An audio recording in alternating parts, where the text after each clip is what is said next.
Okay guys, give you another update on the kitchen project, 'cause that's kind of where we're at now with the downstairs being too cold for us to finish. Um, this area over here normally has a buffet type thing in it. We have that moved into the dining room so that we could do the floors. After getting this out, most of our house has like light gray tones and all that. This is the only room that's kind of blue. So we may actually paint the room. That was never part of the original plan, but it just might be something that we do to make it so it kind of looks a little different, looks a little better. This is where my dogs hang out for now, so you're going to see a little bit of them while we're filming. One of the things that we're looking at as we replace the floor is we have linoleum sheeting down here right now, and there's some air gaps in here we have to fix. But one of the things that we're slightly concerned about, and it's hard to see in here,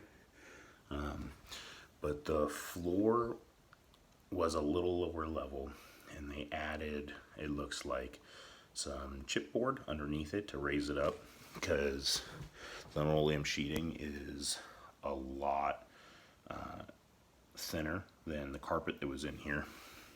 So this is to keep the dogs in here for the night. But this kind of flooring here, and you can kind of see it, it's a little dark in here, is luxury vinyl planking that is going to transition into here. And right now they're about the same height, but that is quite a bit thicker than the linoleum sheeting we're removing. So hopefully I'll be able to just pull this up. The underlayment won't cause too much of an issue. We might have to have a slight transition. I'm hoping not to. So I may have to remove some of the chipboard. I'm hoping not to have to replace a ton of it. But I'll kind of give you an update on some of the other stuff we've done in here. We obviously have done the cabinets.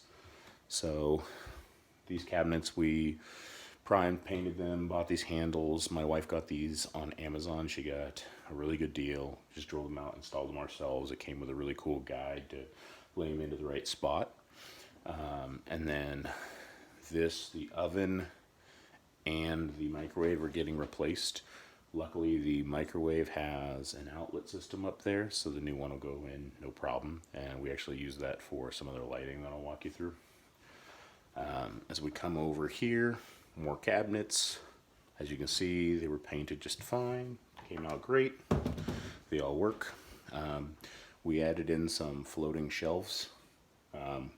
We had like an old kind of steel frame shelving system in here I really hated. These lights up here are what I'm talking about. They plug in kind of like a lamp fixture. They just hang from the ceilings. If we keep these lights, we will run strips to hide those on the ceiling, and then actually the wires can actually run above here because there's a plug-in in here to make it so we can actually plug those in. And then over here we have our switches, which allow for main switch, turns off the normal light.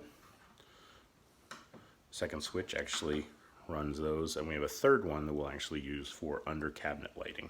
So we're waiting to get everything installed before we put the under cabinet lighting in, but that's one of the things that we're going to do so that we don't have to hardwire anything, especially since we don't know how it's going to really look, don't know how long it's going to be up. You know, I don't know if I trust these strips enough to hardwire them into the system and have to replace them. At least if they don't work the way I want, I can pull them and I don't feel as bad about it. And if they work really well, I'll look into maybe hardwiring some in. So, but these are the floating shelves we put in. All the credit goes to my wife for decor. She's really good at this kind of stuff, and usually she finds it really cheap or she makes it herself. This is the backsplash we put in. I put that in a little bit ago. And then we are a wine connoisseur family, so we wanted to keep our wine corks up. And then we've got a little rack under here, and then we've got this cool little thing, this little rack, and it's kind of hard to see, but actually it's under cabinet that holds our wine glasses. Not all of them, because we have quite a few different varieties, but it'll hold like 2 of each under there just in case, because I do have different glasses for white and reds and Zinfandels, things like that. And then we've got more cabinets, and then over here we've got the fridge. That is getting replaced as well, along with the dishwasher. So the dishwasher is getting replaced. And that all comes on November 7th, so we're getting really, really tight on time. The blue tape on the ceiling, it's the only one that got left for now, so I'll have to remeasure out. We are contemplating, if we pull the diamond lights out, putting can lighting in here. So I'm thinking about putting a main can light here that's a little larger or a different fixture, and 4 kind of starred off, evenly measured can lights to go in the ceiling. Not sure if we're going to do that or not. This ceiling as well could be done like the living room, where we take it back up and raise it, but I don't know if I want to do that to this room. We're still deciding. So we're going to go through the floor. I might start that as early as tomorrow. It just depends. I do have to be on the road for work this next week for some of the days, so I don't want to rip it up and have my wife have a 4-month-old at home and not be able to use the flooring properly because I left it half done. But the prep work is at least done. We're ready to rip up and start, so I may have to stay until next weekend. We spend most of this weekend getting this area all prepped, cleaned, ready to go. So all I have to do is pull the molding and pull the linoleum off, because obviously as I start the process, I'm going to have to remove the dishwasher and move the oven out of the way, move the fridge into the dining room, so that I can do the work. So try not to create too much of a hassle for, especially if I'm not here to help. It's you know, some of you who watch these know, if you have children, it's hard enough having children, having a 4-month-old. My wife works too, so when I'm not home to help take away some of that strain and stress, I don't want to add to it. So we're kind of using that as we play off to decide whether or not we're going to. So I might do some of the work tomorrow, but if not, we'll at least get to it next weekend because we're running out of time anyway, so we got to start the process. So we'll be taking the molding off. That'll obviously, we're going to try and save whatever we can. We'll replace the floor, and then push the dishwasher back in.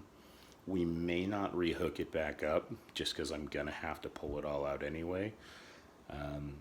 With the time frame getting close, we do not have the in-wall fauceting system for the water line for the refrigerator. I can put one of those in. They're like $30. But in order to put it in properly and to run the line properly, I'm going to need to probably go into the laundry room, cut into the wall, drill through the studs, and repair the drywall on that side to put it in the correct placing to actually plumb it properly. So what we may do in the interim is drill a small hole into this side of the cabinet, just so we could run a steel braided cable through there that we already have. One of those braided steel water lines. We bought a long one anyway, and that can actually go around the corner of my cabinets into an empty dead space. My corner cabinet actually has, it's shorter than the actual width because there's an empty void back there. I'm not sure why, it's just the way it was designed when they put it into this house. Maybe they're all like that, I'm not sure. But I can run that behind, back into the sink, and plumb it all in myself with one drill bit and the line that we already had to buy for it, and then just plug it in so at least it's running until I get to that, because that's not time sensitive. But wanted you guys to at least get an update. We're not getting as much done, like actual project wise. A lot of it's prep work and stuff like that, but I'd rather post a video and keep you guys up to date than nothing, and then show you kind of some of the things I did that I kind of screwed up. So I was in here, and you know, to excuse the mess on the counter, I had to move all the stuff off the buffet. It's hard to see in here. That is a gouge that I made with my router. So I'm gonna have to wood fill that, sand it back down level, and then repaint that. Found a couple spots where I did that. Luckily it's fixable, and we caught it early. I'd hate to have that in the finished project. But thanks for following along. Appreciate all the support, and I'll keep you guys posted on everything we're doing. Thanks.